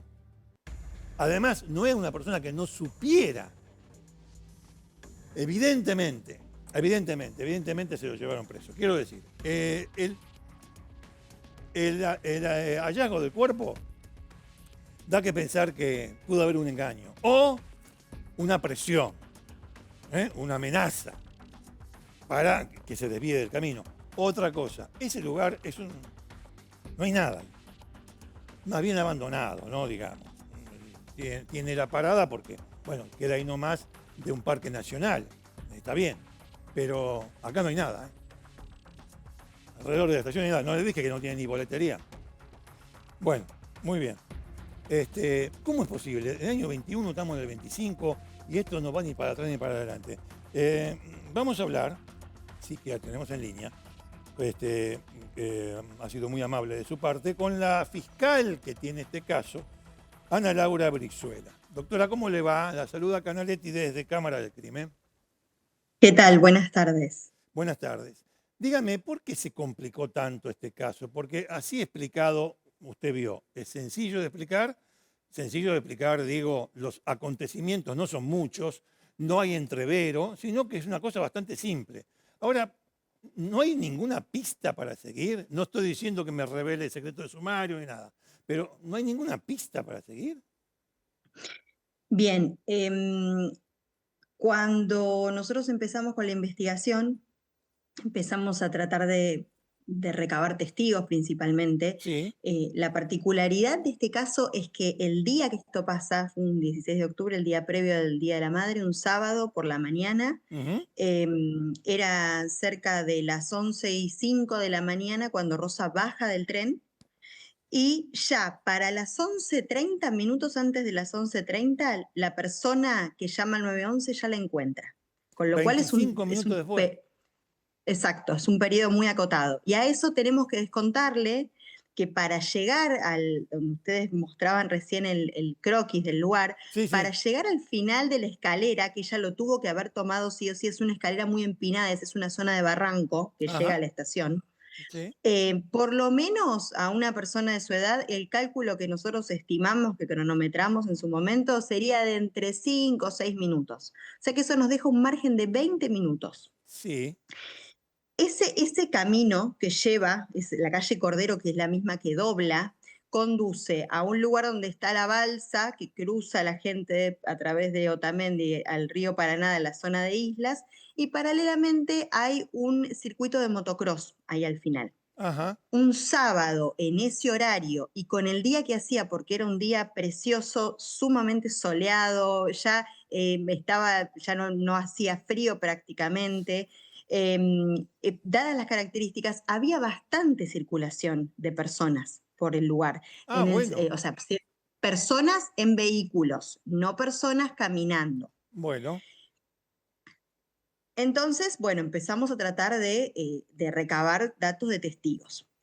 En esa diligencia pudimos dar únicamente con 2 personas que pasaban en moto por el lugar y que refirieron ver a una persona de características físicas similares a Rosa en el horario que coincide con el horario en el que Rosa bajó del tren, hablando con una persona y nos aporta las características físicas de esta persona. O sea, a ver, si la vieron hablar con alguien y lo pudieron describir a ese alguien, por lo menos la cara. Exacto, ahí justamente ahí está en pantalla. Ahí está en pantalla el identikit. identikit, sí. Pero este identikit, atención, usted me va a corregir, lo tienen desde el año 21. Sí, lo tenemos desde el año 21.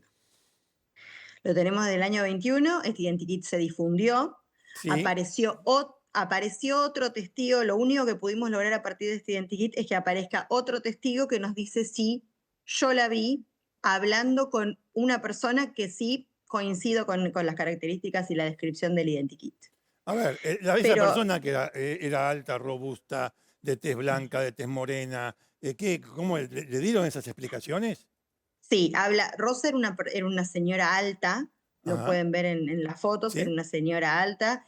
Me refiero a lo que uno normalmente a las características físicas de una mujer de esa edad, era una señora alta, era una señora elegante, con buen porte, ágil, era una señora que se manejaba mucho así caminando, independiente, sumamente independiente. Claro. Era una señora que tenía fuerza y tenía carácter. Eso es lo que nos describen sus hijos, sus allegados. Claro, entiendo. A través de lo que nos describen los testigos, nos dicen que esta era una persona más alta que Rosa, bastante más alta que Rosa, hablamos de cerca de 1,80, que estaba vestido de bermudas, de remera, que tenía gorrita, así tal cual como se lo ve en el identikit, que tenía el pelo muy corto en los costados, y que hablaban como normalmente, hablaban no quiero decir como si se conocieran, pero una conversación normal. Sí, sí. Nosotros pudimos entrevistarnos con una señora que se baja del tren en esa misma estación y que la recordaba a Rosa de haberse bajado del tren, y que ahí Rosa le pregunta dónde estaba el parque y que la señora esta le indica que tenía que subir la escalera Para para ir agarrar al después la parque. calle Cordero. Exacto. Los testigos sitúan a Rosa con la persona esta del identikit hablando justo al final de la escalera donde comienza la calle Cordero. Ah, ya le había traspuesto la escalinata, la escalera, perdón, la escalera. Ya la había Exacto, pasado. exacto. Ya la había pasado, había superado, había llegado a donde termina o donde empieza, según como uno lo describa, la Sí, sí. escalera. O sea, Bueno, ya estaba en condiciones de seguir la calle hacia la entrada del parque. estaba ahí nomás, sí, sí, sí. Exacto, le faltaba, es un trayecto largo, pero ya se Yo dije encontraba ahí. yo dije unas 10 cuadras, doctora, no sé, tal vez, puede ser. No sé. Sí, sí, no, ahí no hay cuadras, Bueno, es sí, todo descampado, pero bueno, o sea, no tiene vereda, no tiene nada, está bien, tiene que ya entendí. caminar por esta Está suerte muy de bien que lo aclare, ruta. está muy bien que lo aclare, está muy bien, sí. Entonces, de este punto al camino donde se le encuentra a Rosa, o sea, en vez de seguir derecho, lo que hizo fue doblar hacia la derecha, ¿sí? Y desviarse. Desviarse, exacto. Ese camino, el camino hacia el cual se desvía y se la encuentra finalmente, es un camino que los lugareños utilizan para evitar ir por la escalera, porque baja el barranco hacia casas que viven en el bajo, hay algunas casas ahí abajo un poco precarias, que están en la misma línea de la estación de trenes. Sí. Y los lugareños, como es el caso del señor que la encontró a Rosa justamente, que llamó al 911, utilizan ese camino porque es más práctico, es más llevadero que tener que ir subiendo esta escalera que es bastante Sí. empinada. Sí, sí, sí, entiendo. Entiendo. Y cuando se la encuentra a Rosa, lo que a nosotros también nos lleva a concluir que efectivamente Rosa llegó y fue desde la misma calle Cordero hasta este camino, como retomando, digamos, ¿no? Hacia el lugar donde ella había venido en algún sentido, es que había pertenencias de Rosa desde la línea ya de la calle Cordero Sí. hacia adentro de este camino. ¿Cómo había pertenencia? A ver, explíqueme eso.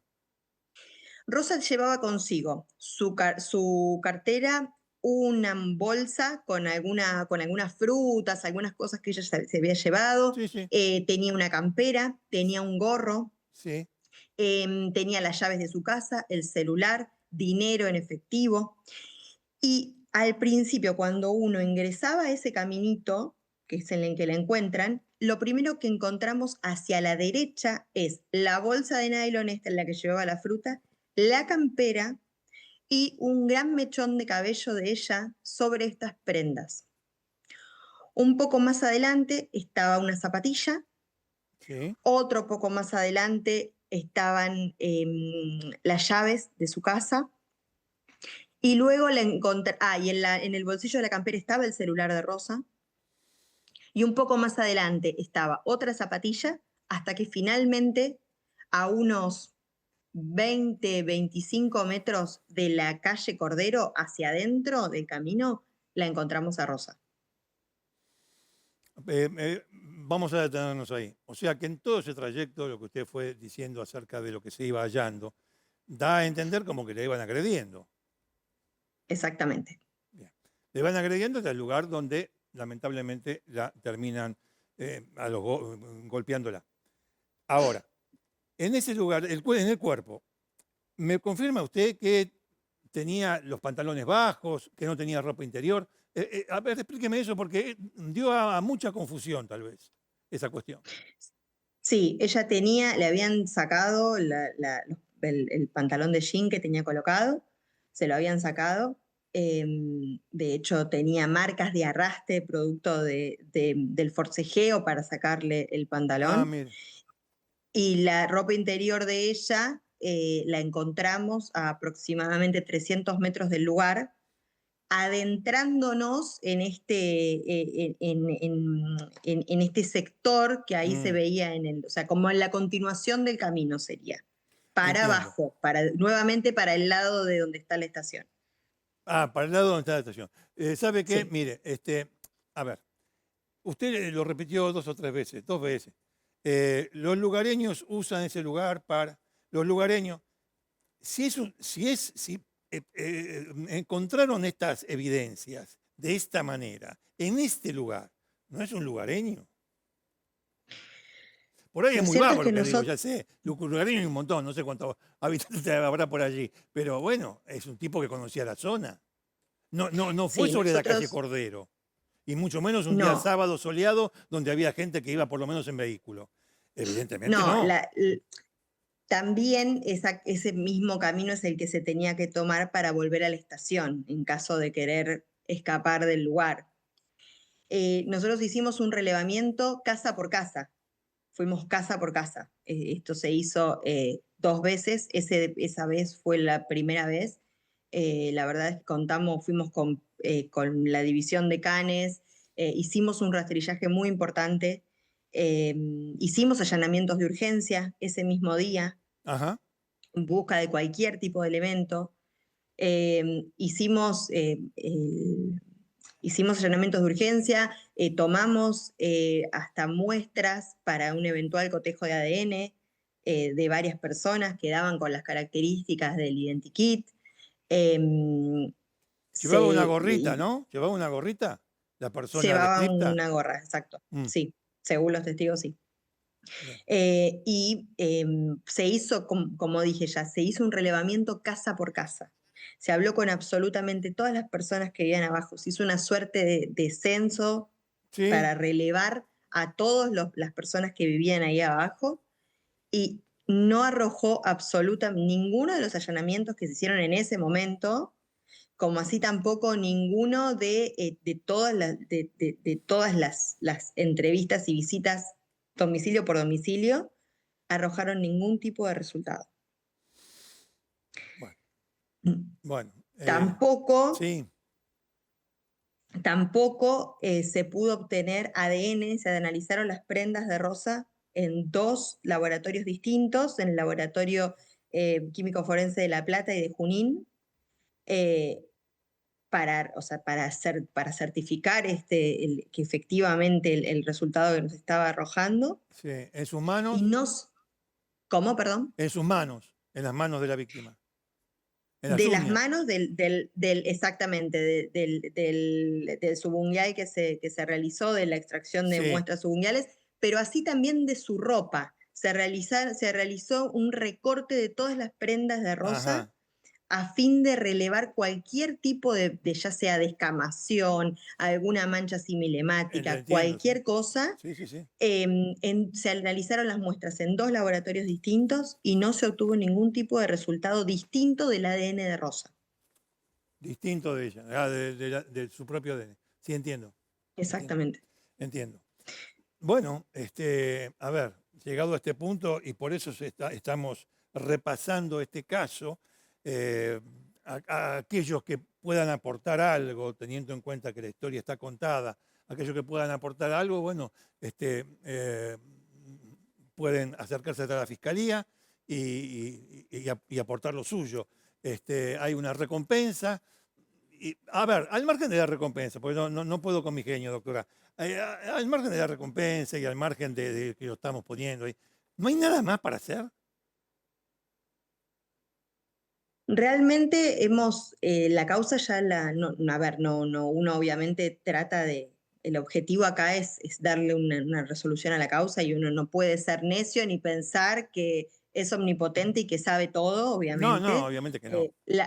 La causa ya se revisó, se buscaron opciones dentro de otros cuerpos de instructores judiciales, se consultó con otros profesionales, se le dio intervención al área de victimología y perfilamiento criminal del Ministerio de Seguridad, que hicieron un perfilamiento y de ellos surgió el tema de la gerontofilia, justamente por las características, no solamente las características del hecho en sí, sino también las entrevistas se mantuvieron con personas que conocían a Rosa y la información esta del carácter de ella también fue bastante definitivo, porque la teoría nuestra siempre fue que alguien la quiere agredir y ella reacciona, ella se defiende y por claro. eso, exacto.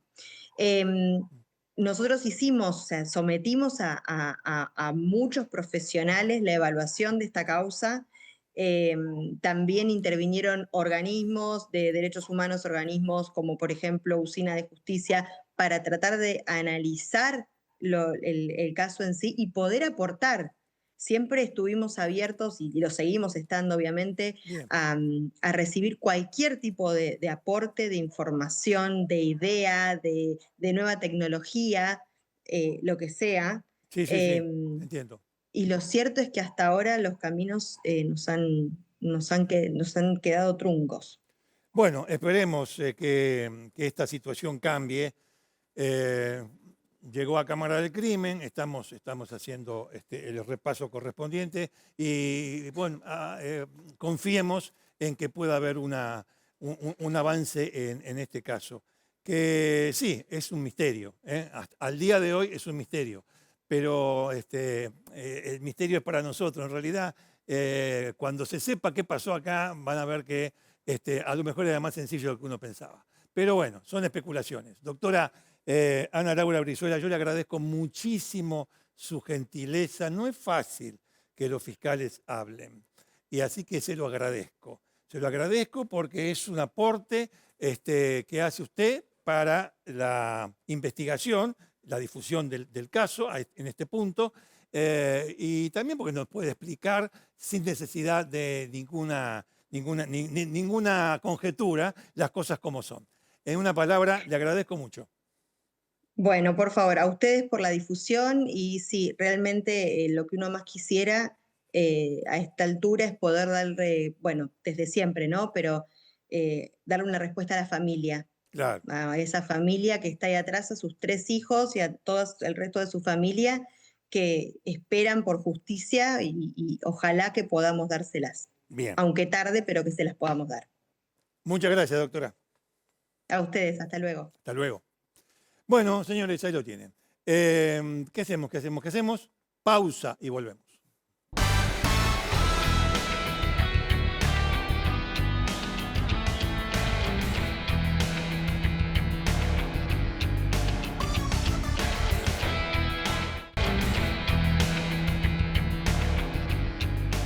Bueno, llegamos al final de Cámara de Crimen. Lo hago rapidito, no tenemos tiempo. Después se nos queja el noticiero. Escuchemos una cosa.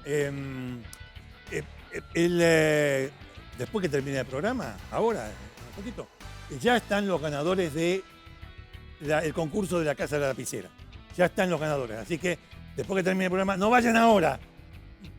Después que termine el programa, cuando vienen los títulos, después de todo eso. Bueno, Casa de la Lapicera, ya saben, Carlos y Elsa son los promotores de junto con la producción del programa, son los promotores de este concurso. Suipacha 245, local 2. A Alan por la percha, Juncal, Sastrería Medida, Alan, un fenómeno. Y los libros de Hammurabi con la nueva colección. No se olviden, usted va a Hammurabi, le gusta algún libro, necesita algún libro, quiere una colección, lo que sea, usted diga, vengo de parte de Canaletti o de Cámara de Crimen, y le hacen un importante descuento. Ahora sí, no tengo más tiempo para nada. Ci vediamo fra una settimana. Arrivederci.